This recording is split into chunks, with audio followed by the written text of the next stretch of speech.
मैं ये समझाना चाह रहा हूं अब एक एक चीज और भी। मैं यहाँ पर अब जरूर ये भी बताने की कोशिश करूंगा कि बांग्लादेश की यूनूस सरकार एक तरफ भारत को आंख दिखाने की कोशिश कर रही है, लेकिन अराकान आर्मी के आगे कैसे खुद सरेंडर कर रही है। अराकान आर्मी मार मार के भगाए जा रहे हैं, अराकान आर्मी के सैनिक बांग्लादेश की सुरक्षा बलों को, और जो रखाइन स्टेट से भी आगे बढ़ चुके हैं।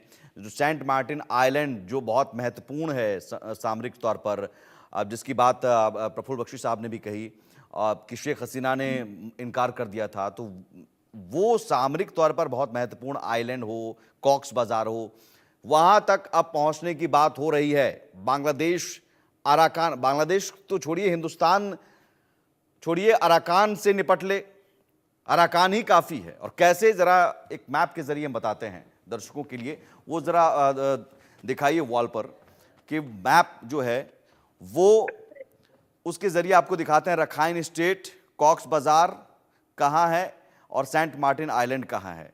और फिर आप समझेंगे कि ये नहीं, एक तो ये चिकन नेक है, ये हम समझाएंगे चिकन नेक का एरिया कितना महत्वपूर्ण है, और इसका भी एक विकल्प हम कैसे कालादान प्रोजेक्ट के जरिए हम अब वो भी अब जो प्रोजेक्ट है वो भी आगे बढ़ रहा है। ये चिकन नेक है जो नॉर्थ ईस्ट के राज्यों को जोड़ता है, जिसकी लेंथ जो है 40 किलोमीटर है। और ये जो चंबू वैली है, चुम्बू वैली, जो जहाँ से चाइना की भी नज़र इसकी रहती है, मात्र 22 किलोमीटर। तो यहाँ इसका एक विकल्प बनाने के लिए जो कालादान मल्टी मॉडल प्रोजेक्ट है उसको भी मैप के जरिए दिखाते हैं। दूसरा मैप दिखाइए। और अब जो कालादान प्रोजेक्ट है वो भी बहुत रफ्तार से चल रहा है, बांग्लादेश की हमें जरूरत नहीं। अगला मैप, और ये कालादान प्रोजेक्ट है कोलकाता, ये हल्दिया एयरपोर्ट से, ये यहां से कालादान प्रोजेक्ट जो है बंगाल की खाड़ी, 539 किलोमीटर की ये लंबाई है। और कालादान प्रोजेक्ट के जरिए हम यहां पर सितवे पोर्ट पर पहुंचेंगे, और यहां जो कालादान नदी है उसके जरिए पलतवा से जोरिनपुई, और ये जोरिनपुई से आप सड़क मार्ग से आइजॉल और फिर असम तक पहुंच सकते हैं, यानी मिजोरम तक पहुंच सकते हैं। तो ये हमने पूरा विकल्प, हमारी जो तैयारी है, ऐसा नहीं कि तैयारी में कोई कमी है, पूरी तैयारी है कि साहब चिकन नेक तो है ही, और चिकन नेक हमारे लिए रहा खतरा, लेकिन चिकन नेक के अलावा हम एक कालादान प्रोजेक्ट भी। एक और मैप दिखाइए। और अब समझिए कि जो रखाइन स्टेट है या कॉक्स बाजार है, यहां से देखिए सेंट मार्टिन द्वीप की हम बात कर रहे थे। अब ये सेंट मार्टिन द्वीप बहुत अहम रखता है, यही वो सेंट मार्टिन, जरा जूम करके दिखाइए। सेंट मार्टिन द्वीप जो है, यही वो द्वीप है, यही वो आइलैंड है जो शेख हसीना ने मना कर दिया था, और ये शेख हसीना ने मना कर दिया था अमेरिका को देने से। अब ये वो सेंट मार्टिन द्वीप है, बे ऑफ बंगाल, और यहां हिंदुस्तान। तो आप समझिए कि कितना खतरा होता। शेख हसीना ने मना किया, तो ये माना जा रहा अमेरिका ने एक एजेंडा, प्रोपेगेंडा चलाकर मोहम्मद यूनुस को भेजा। कॉक्स बाजार यहां पर है, रोहिंग्या कैंप है, ये बताया जा रहा है यहां पर भी बड़ी संख्या में आतंकी तैयार हो रहे हैं। और ये रखाइन स्टेट है, ये म्यांमार का जो हिस्सा है, यहां तक पहुंच चुके हैं अराकान आर्मी। टेकनाफ का एरिया है रखाइन स्टेट, कॉक्स बाजार, यहां तक अराकान आर्मी के पहुंचने की खबर है, और बांग्लादेश की सेना कुछ नहीं कर पा रही है। तो अब बांग्लादेश की सेना या बांग्लादेश की सरकार हिंदुस्तान छोड़ दे, अराकान आर्मी से निपट ले, जो यहां तक पहुंचने का दावा है, रखाइन स्टेट तक पहुंचने का दावा है। और ये रहा बांग्लादेश, घुसने वाली है अराकान आर्मी। अब यूनुस सरकार अपना देश बचा लें, या फिर वो अपनी कुर्सी छोड़कर भागने पर मजबूर हो जाएंगे जैसे आए थे। तो ये स्थिति, ये हमने दिखा दिया मैप के जरिए। प्रफुल्ल बख्शी साहब, आपका रिएक्शन जल्दी से। हिंदुस्तान छोड़िए, अब वो अराकान से निपट ले, यही काफी है।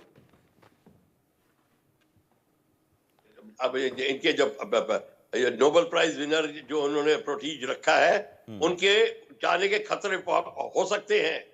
और यही नहीं, मिलिट्री ओवरथ्रो के भी चांसेस हैं, क्योंकि अमेरिका को बड़ा सूट करेगा अगर बांग्लादेश आर्मी वहां पे आ जाए।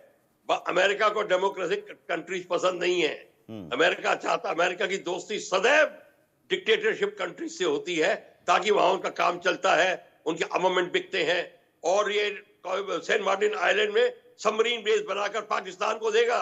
जैसे कि कोको आइलैंड में जो म्यांमार का है उसमें ऑलरेडी चाइनीज घुस रहे हैं, तो अमेरिका को यह फिक्र हो गई थी कि सेंट मार्टिन में चाइनीज ना घुस जाए, इसलिए कोको आइलैंड, मैप दिखाते सेंट मार्टिन आइलैंड के ऊपर चाइनीज अमेरिका हावी होगा और कोलंबो से, श्रीलंका से चाइना को निकालने की अब कोशिश करेगा। ये संघर्ष चाइना और अमेरिका में तो चलेगा, पर इसमें भारत जो है वो एक किस्म से वो अब एक नेगेटिव पोजीशन में आ रहा है, क्योंकि भारत को अपनी पूरी की पूरी ट्रेड, मैरीटाइम एक्टिविटी देखनी है और पाकिस्तान, बांग्लादेश, अमेरिका के बीच में और चाइना के बीच में इस खिचड़ी के अंदर हमारा सबसे ज्यादा नुकसान होगा, हमारी ट्रेड का, ईईजेड का। नहीं, लेकिन उसका विकल्प जो हम दिखा रहे हैं मैप के जरिए, कालादान प्रोजेक्ट, संजीव श्रीवास्तव जी, यहाँ पर कालादान प्रोजेक्ट चिकन वैली का एक पॉइंट, चिकन नेक का एक विकल्प के तौर पर प्रोजेक्ट रुका हुआ था, लेकिन हाल के दिनों में अब तेजी आई है। अराकान आर्मी के साथ हमने बातचीत की, वो भी सहमत है कि ठीक है इसको अब कीजिए, तो हम हल्दिया पोर्ट से सितवे होते हुए सीधे आइजोल तक पहुंच सकते हैं, एक विकल्प ये भी है। और दूसरी बात कि अराकान आर्मी अगर घुस रही है बांग्लादेश में, तो वो तो मोहम्मद यूनुस के लिए टेंशन है।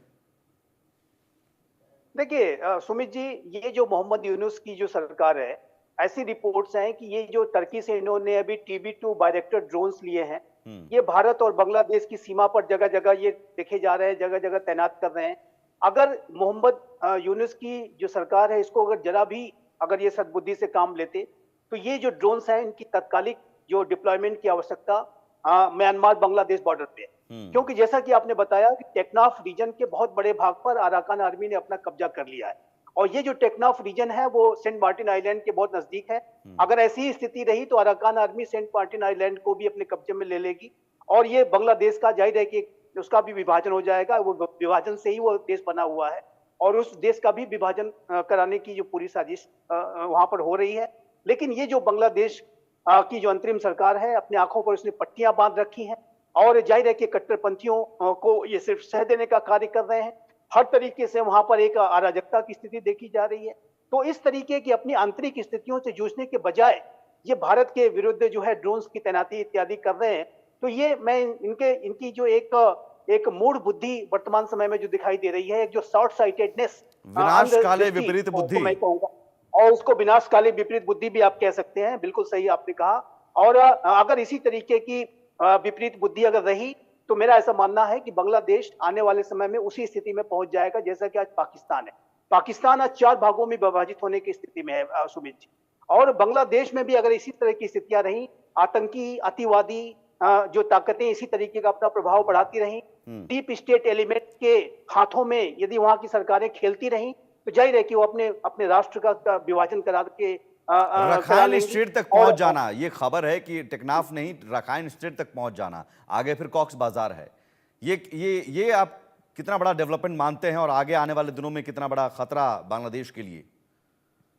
देखिए, अभी अराकान आर्मी ने जो बांग्लादेश म्यांमार का जो लगभग 290 किलोमीटर का बॉर्डर है, उस पर अपना कब्जा स्थापित कर लिया, और टेक्नाफ रीजन पर भी वो जो बांग्लादेश की टेरिटरी है उसके ऊपर भी कई भागों पे अपना कब्जा स्थापित कर लिया है। रखाइन स्टेट में तो उसका जो एक डोमिनेशन चल ही रहा है। जो म्यांमार में जो एक गृह युद्ध चल रहा है, जो 3 ब्रदरहुड अलायंस है, उसका अराकान आर्मी पार्ट है, और वहां की मिलिट्री जुंटा के ऊपर वो अनेक क्षेत्रों में हावी हो रहे हैं। रखाइन स्टेट में काफी उन्होंने अपना एक दबदबा बना रखा है। तो ऐसे में अगर अराकान आर्मी ऐसे ही अगर ताकतवर होती रही, तो वो बांग्लादेश के अनेक भागों पर और भी बड़े भागों पर अपना कब्जा कर लेगी, और ये बांग्लादेश की टेरिटरी का बहुत बड़ा लॉस होगा। और ये बांग्लादेश की जो यूनुस की सरकार है वो उसके ऊपर ध्यान बिल्कुल भी नहीं दे रही है। अपने राष्ट्र की उनके सीमाओं को अनेक जैसी इस तरीके की जो आर्मीज हैं वो अपने कब्जे में लेती जा रही हैं, और इनको सिर्फ भारत का बॉर्डर दिखाई दे रहा है, और ये TB2 बायरेक्टर ड्रोन भारत को दिखाने की कोशिश कर रहे हैं, ताकि इसकी डिप्लॉयमेंट की आवश्यकता बांग्लादेश और म्यांमार की बॉर्डर पे थी। ठीक है हिमांशु भट्ट जी, इसका मतलब संजीव श्रीवास्तव जी साफ साफ कह रहे हैं कि भाई लड़ना कहीं और है, दुश्मन कोई और है, और देख कहीं और रहे हो, या फिर हिमांशु भट्ट जी, यहाँ अराकान आर्मी काफी है, हिंदुस्तान छोड़ दे अपना, कि भाई अराकान आर्मी से पहले तुम निपट लो, उसके बाद बात करना। अराकान आर्मी कुछ ऐसा करने जा रही है कि जहां पर अराकान आर्मी के और 3 ब्रदर अलायंस ने एक चीज तो बोल दी है कि Kaladan multi modal project Bharat का भले चलता रहे, सीचुए को हम डिस्टर्ब नहीं करेंगे, सीचुए पे आप ऑपरेट करते रहो, ये तो छूट मिल चुकी है। मेरा एक ही सवाल है कि ये लोग निकले थे, बांग्लादेश के कुछ जिहादी तत्व निकले थे जिनके स्टेटमेंट्स भी बहुत आ चुके हैं कि असम हमारा है, हम चिकन नेक काट देंगे, हम बिहार हमारा है, ये है वो है।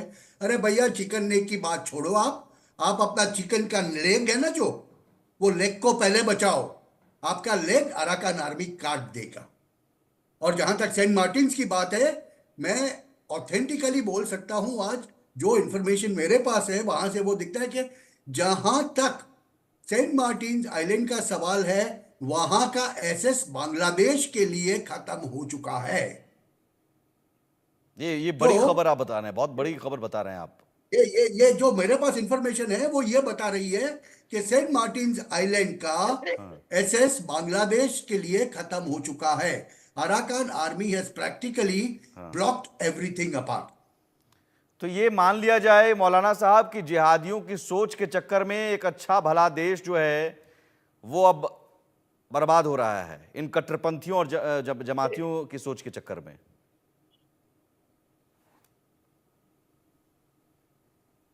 अनम्यूट कर लीजिए सर। कर लीजिए आप। जी बोलिए। जी मौलाना अली हुसैन,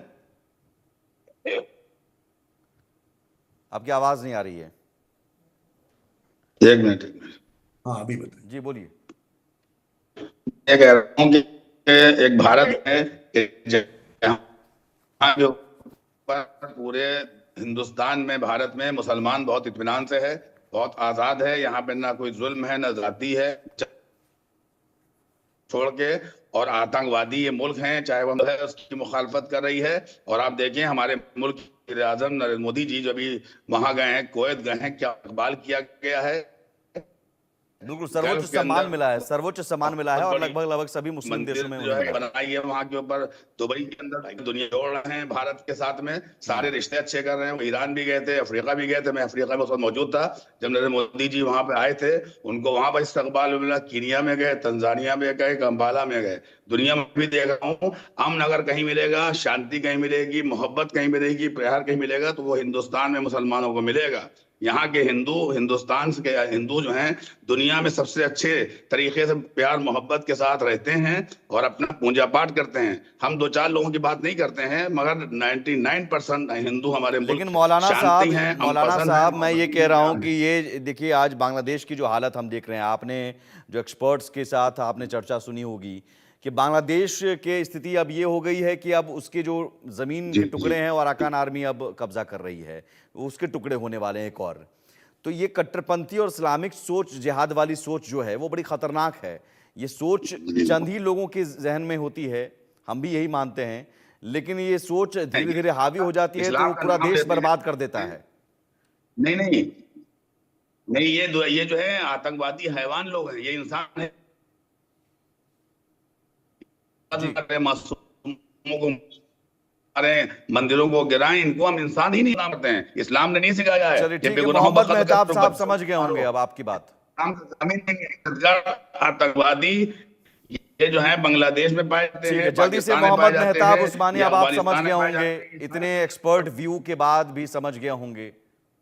जी जी जी, ये लोग जालिम लोग हैं, ये जल्लाद लोग हैं, ये बेगुनाह लोगों को मार डालते हैं, काट डालते हैं। इनके क्या कत्ल करना कोई मसला नहीं। मोहम्मद मेहताब उस्मानी जल्दी से रिएक्शन। मैं क्या रिएक्शन, मेरे को तो रिएक्शन देने की जरूरत नहीं है। देखिए ये एक एजेंडा है जो हिंदुस्तान की मीडिया के थ्रू चलाया जा रहा है कि बांग्लादेश में ये हो रहा है, ये राजनीति से प्रेरित है। अगर ऐसा कुछ होता तो हिंदुस्तान आर्मी बांग्लादेश में होती अब तक।